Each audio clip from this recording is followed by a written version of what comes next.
Hi, I'm John, and this is Hazel from Just Whiskey. Say hi, Haze. Say hi. Oh, what a good girl. She's my little angel wings. So, yeah, John from Just Whiskey. If you like this show, and if you like kitties, give it a thumbs up, like, and subscribe. And consider becoming a Patreon with the link in the description below. And thanks so much for the Patreons that I do have that help support this channel. Much, much appreciated. In the background, we have Henry playing with, every time I take off a new plastic top wrapper from a bottle, Henry gets very intrigued and fascinated by it. That's what he's playing with right now. They're like dogs. They play with them, they hide them, and then they put them at my feet, and they fetch toys all the time. Okay, so let's get back on track. Remember, folks, it's just whiskey and kitties. Today we are going to be reviewing and talking about Laphroaig 10 Cask Strength Batch 16, which was bottled in December of 2022 and became available in my area just 2 or 3 months ago in 2023. This cask strength is non-chill filtered, although they do say it's barrier filtered, okay, but non-chill filtered, and they call it natural cask strength. No mention of coloring. Maybe there's some in there, but they're calling it natural cask strength, so it's kind of alluding to that it's natural. Who knows? The ABV on this one is 58.5%. What are you doing? You want to get down? You want to say hi to everybody? Okay, I'll let you get down. Yeah, the ABV is 58.5%. And there she goes. She's going to go find Henry and play. Yeah, and if you want to see another review on this, go see Whiskey Lock's review of this. Shane did a great job, and he also compares it to batch 15, which I don't have. And unlike Shane, in a way, he refers to batch 13 and 14 kind of in the same sentence. I really enjoyed batch 13 a lot, so much so that I could not find a backup bottle of it. I can still find batch 10, 11, 12, 14, 15, 16. But when batch 13 came out, I almost immediately, like within a couple of months, tried finding it. I cannot find a batch 13 anywhere. So I think a lot of other people enjoy it as well. But also, like Shane says from Whiskey Lock, there are no bad batches of Laphroaig 10 cask strength. Some are more equal than others. Okay. This is a Laphroaig 10 cask strength. It's not for everybody. It's ballsy. And, even they describe, one of the most richly flavored of all Scotch whiskies. That's undeniable. All right. Yeah. The one I'm reviewing, it comes in a 750 milliliter bottle, and the retail in my area is a little south of $100 US, about $97, $98 for this. So they are creeping up. Just 2 or 3 years ago, 79 to 85 to 89, but like everything, it goes up. And I'm going to explain what we have over here in a little bit. So let's get into the review of Laphroaig 10 cask strength batch 16, 58.5% ABV. Okay. As soon as you open this bottle, I mean, the aromas just permeate your immediate area. First and foremost, you're getting Band-Aids, the medicinal, the peat, the smoke, burnt leather, burnt popcorn. There's an underlying sweetness on the nose. You're also getting a little bit of linseed oil. Okay, so like a solvent. And then you're saying, like, why would anybody want to drink this?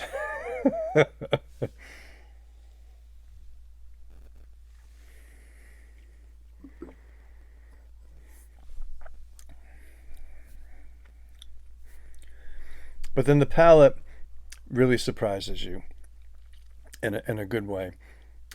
So you get some sweetness, really nice viscosity, spearmint, a hint of jalapeno. It's dry, a little bit of diesel fuel going on in there as well. Candy cigarettes, which I find quite a bit, which is a common note that I described. So with that candy cigarettes chalkiness, not so much fruits.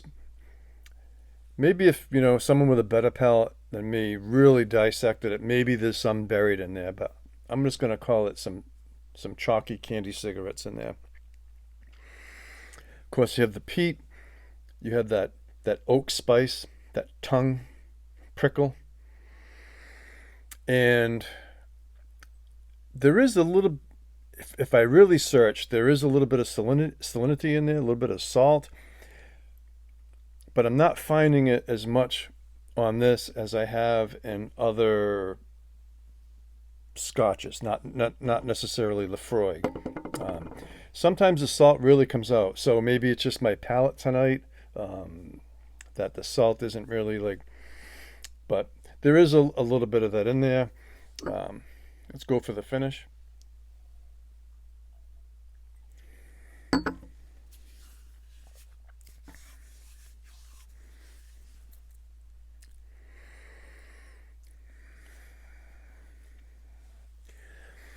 The finish is medium to medium plus,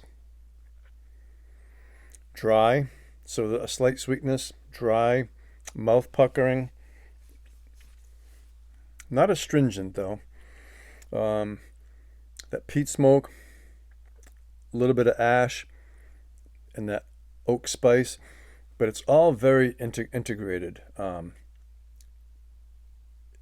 This is a ballsy offering,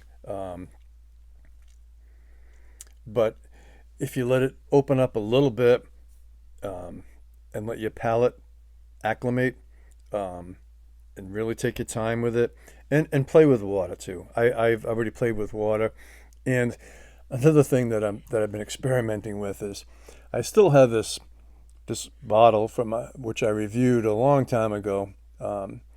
Blandy's Madeira Rainwater, which is a very sweet dessert aperitif.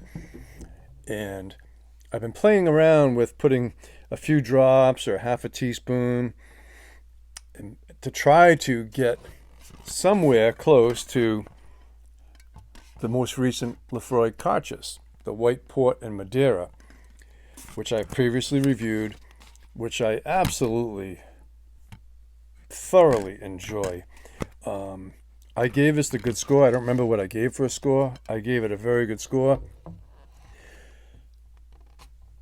I'm almost at the bottom of it, and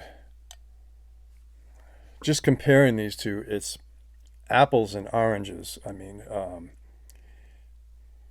almost so much so like the Laphroaig Carchus, it really tames the ferociousness of this with how the magic and the masterpiece that they did to create this, which in my opinion this is a masterpiece. There's been some mixed reviews on it, but I just keep going back to this, and I really, really enjoy this. I enjoy this more than the last few cartridges. Even the PX, the 10-year-old PX Sherry, I enjoy this more than that. I enjoy this more than the PX Carchus. I enjoy this more than the wine and port cartridge. I've never had the Fino, which was like 2018. I never had that. I heard that was good. You're like, all right, enough about that, John. We're here to talk about the 16-year-old. Where's the score?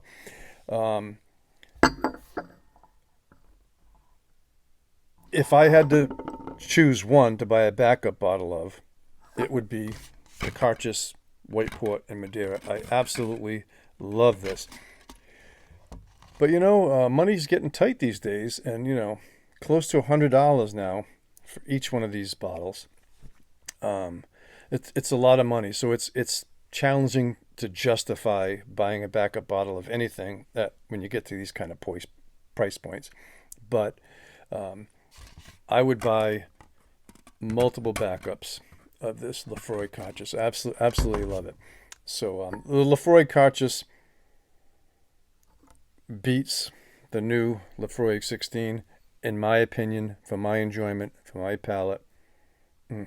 So I'm not going to get into the review. I've already previously reviewed it, so check out that. But if you are turned off by Laphroaig 10 at 40% or 43%, or you're turned off by what you think Laphroaig is, I would say give this one a chance. It might surprise you. All right. What's the score for Laphroaig 10, batch 16, bottled in December of 2022, released in 2023? For my enjoyment, which I do enjoy it,